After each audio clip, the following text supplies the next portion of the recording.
चरण शुभंकर फिरता तुमचे, मंदिर बनले उभ्या घराचे. घुमटा मधुनी हृदय पाखरू, स्वानंदी फिरले. मला हे दत्त गुरु दिसले. आई संस्कार देते, वडील धैर्य देतात, गुरु ज्ञान देतात आणि दत्त माऊली जगण्याचा मार्ग दाखवतात. दिगंबरा दिगंबरा, श्रीपाद वल्लभ दिगंबरा. आज हा संदेश तुमच्या समोर येणे हा निव्वळ योगायोग नाही, तर तो श्रीपाद प्रभूंनी तुमच्या समोर पाठविला आहे. कारण त्यांना तुमचे भविष्य बदलायचे आहे, फार सुंदर करायचे आहे. म्हणून हा संदेश शेवटपर्यंत ऐका. तुमचं श्रीपाद प्रभूंवरती विश्वास असेल तर कमेंटमध्ये श्रीपाद प्रभूंचा जयघोष करायला विसरू नका आणि व्हिडिओला नक्कीच लाईक करा. म्हणतात योग्य वेळ आली की ते सुद्धा मिळतं ज्याची आपण कल्पना सुद्धा केलेली नसते. फक्त धीर सोडायचा नाही. महाभारतातील एका घटनेत यक्षाने युधिष्ठिरला हा प्रश्न विचारला होता की माणसाला आयुष्यभर साथ कोण देते. युधिष्ठिरने उत्तर दिले, केवळ संयम माणसाला शेवटच्या श्वासापर्यंत साथ देते. माझे म्हणणे एवढेच आहे की जीवनात कितीही प्रतिकूल आणि कठीण परिस्थिती असली तरी माणसाने नेहमीच धीराने त्याचा सामना केला पाहिजे. जेव्हा समस्यांना संयमाने सामोरे जावे लागते तेव्हा सोडवण्याचे संभाव्य मार्ग हळूहळू उघडतात. अज्ञानाचा अंधार दूर होत राहतो. परंतु दुर्दैवाने मानवी प्रकृती मुळात समस्यांशी झगडण्याऐवजी पळून जाण्याची असते.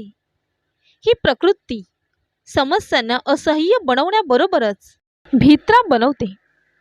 असे अनेकदा म्हटले जाते की आपण आपल्या जीवनात सर्वात अधीर आणि काळजीत असतो जेव्हा आपल्याला उद्याची समस्या आजच सोडवायची असते.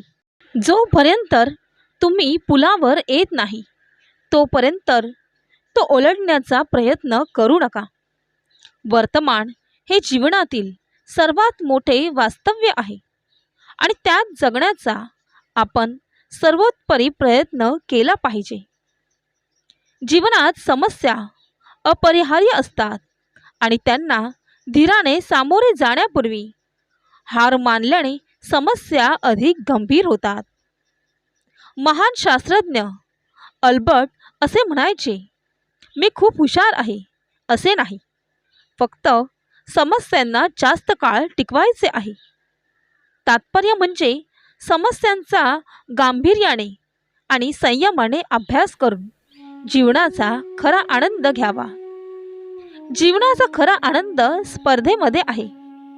श्रीपाद श्री वल्लभ म्हणतात, कुणालाही कमी लेखू नका, टर उडवू नका, टोचून बोलू नका, टोमणे मारू नका, पाण उतारा करू नका आणि कुणाच्या गरिबीवर हसू नका.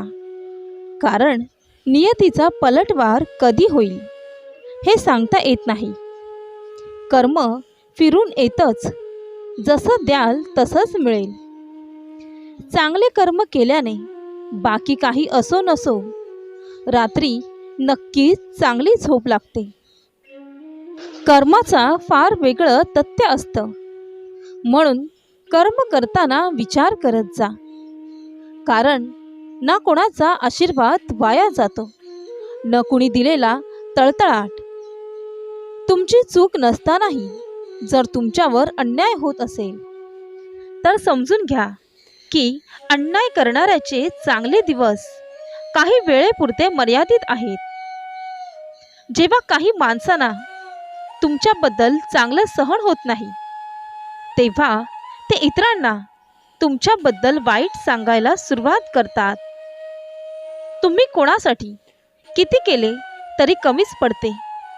कारण सत्य चप्पल घालून तयार होईपर्यंत खोटे गावभर हिंडून आलेले असते. लोक तुमच्याशी कसे वागतात हे त्यांचे कर्म. त्यावर तुम्ही कसा प्रतिसाद देता हे तुमचे कर्म. जर कर्म चांगले असतील तर घाबरू नका. वाईट कृत्य करणारा भयभीत राहतो नेहमीच. आज जे काम केले त्याचे फळ आज मिळणार नाही. फळ मिळण्याची वेळ आली की 100% फळे मिळतील. जेथे संशय आला तेथे विश्वास थांबत नाही आणि मग विश्वासाच्या मागोमाग प्रेमही निघून जाते. माणसाला तोळ सांभाळता नाही आलं तरीही चालेल, पण तोंड सांभाळता आलं पाहिजे. जितकी प्रसिद्धी मिळवाल तितकेच शत्रू निर्माण कराल, कारण तुमच्या प्रसिद्धीवर मरणारे कमी आणि जळणारे जास्त निर्माण होतील. लोकांचे कान भरून किंवा काड्या करून अस्तित्व क्षणभर असतं. आयुष्यभर राज्य करण्यासाठी मनाचा मोठेपणा आणि नियती साफ लागते. जेव्हा पक्षी जिवंत असतो तेव्हा तो मुंग्यांना खातो. पक्षी मेला की मुंग्या त्याला खातात. एका झाडापासून दशलक्ष माचीसच्या काड्या बनवता येतात, पण लाख झाडे जाळण्यासाठी फक्त एक माचीसची काडी लागते. परिस्थिती कधीही बदलू शकते. या जीवनात कोणाचेही अवमूल्यन करू नका किंवा दुखावू नका. आज तुम्ही शक्तिशाली असाल, पण वेळ तुमच्यापेक्षा जास्त शक्तिशाली आहे. म्हणून चांगले व्हा आणि चांगले कर्म करा. तुम्ही जे देता ते तुम्हाला मिळते, कारण जे फिरते ते नेहमीच आसपास येते. जे तुमच्यासोबत व्हावं असं तुम्हाला वाटत नसेल तर तुम्ही समोरच्या व्यक्तीसोबत तसे कर्म करू नका. कर्म हे रबरासारखे असते. जितके तुम्ही ताणाल तितक्या वेगाने ते तुमच्याकडे परत येते. त्यामुळे चांगले कर्म करा. उशीर का होईना, कर्माचे फळ हे मिळतेच. भोग आहेत नशिबाचे, भोगावे लागतीलच. आज पेरलेली रोपटी ही कधीतरी उगवणारच. यालाच कर्म म्हणतात. देवापेक्षा कर्माची भीती अधिक बाळगावी. एक वेळ देव माफ करेल, पण कर्म नाही. कर्माची परतफेड ही करावीच लागते. हा संदेश शेवटपर्यंत ऐकल्याबद्दल धन्यवाद. शेवटी तुमच्या सर्वांच्या चांगल्या इच्छा, चांगल्या मनोकामना पूर्ण हो हीच श्रीपाद चरणी प्रार्थना.